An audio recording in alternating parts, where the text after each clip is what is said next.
Hey, welcome back to another episode of Monthly Mint. Let's go over this disclaimer as I am not a financial advisor. Please do your own due diligence. So I'm going to be going over a pretty important topic today. A lot of content creators and YouTubers go over this briefly, but I'm going to go into it a little bit more because I think it needs to be looked at a little bit deeper.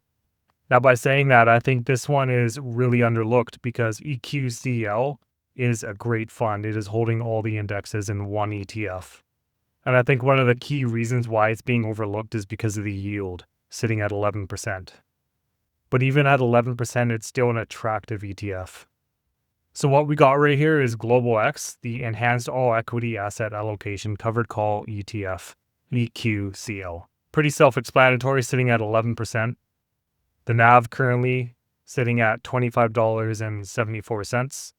And an important fact to look at here is the risk rating is sitting at medium. This fund I am adding into my portfolio, and I already have. I have it in my TFSA and my non-registered, and I'm considering this as a core position. So my other core position is HHIS, but I am allocating more money into EQCL and HHIS because HHIS has a higher distribution, which funds my EQCL position. So I'm looking at this from a long-term perspective. EQCL is going to be my forever hold. Now, I just want to point out something really quick here. Let's look at the graph from Global X for EQCL. So you can see the 1 day, the 5 day, 1 month, 6 month, 1 year, 5 year. You see the trend? Max. So ever since inception, it has continued to grow. And is basically very similar to EQT ETF. And because I'm an income investor, this is why I'm going into EQCL. So if you like XEQT, why not check this one out, EQCL? Collect some income along the way. So to me, this fund is definitely a no-brainer for my situation. I get the growth aspect and the income. So it's got a decent sized net asset value, but also the distributions, you can see right here that they are monthly. This is also listed on the Toronto TSX Stock Exchange, and it's got a 0.75 management fee. So for those of you that are American, this is a Canadian fund and it is not hedged. Again, just look at this chart. Look at the graph. Continues to go up over time. Now, if you look at where you put $10,000 in at the very beginning when they launched, you can see that the growth of your fund is going up. So I really don't know why this one is not talked about more because EQCL is a great fund. This is almost like one of those funds that you set it and you forget it.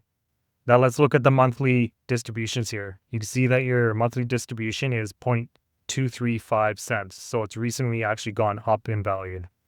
But even if we go back to 2025, you can see that it's 0.235, 0.235, 0.22, 0.225.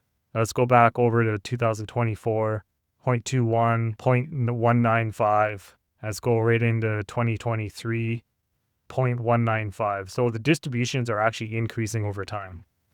And it's very consistent and steady, which is great.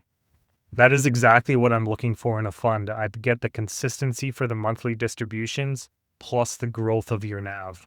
So it's sitting at 20% equity for Canada, sitting at 47% equity for US, 25% for developed markets, 8% for emerging markets.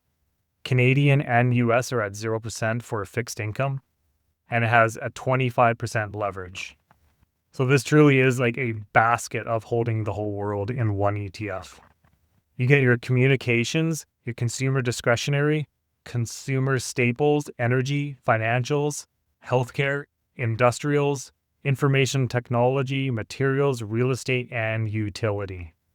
Now let's have a look at the geographic exposure. You got United States, Canada, Japan, Thailand, Britain, Switzerland, Thailand, France, Germany, and South Korea. Now the holdings for EQCL, the underlying, it's going to be the Global X S&P 500 sitting at 43.68% weighting. Then the Global X MSCI, that's sitting at 30.83%. Then we have the Global X S&P TSX 60. That's sitting at a weighting of 25.22%. Then we have the MSCI Emerging Markets sitting at 10.44%. And everyone's favorite, NASDAQ 100, sitting at 8%, and then the Russell 2000 at 6.27%. That pretty much sums up what I'm talking about, how EQCL is going to be going into my portfolio, because for myself, this fund works. Thanks for watching Monthly Mint, and I'll see you in the next video.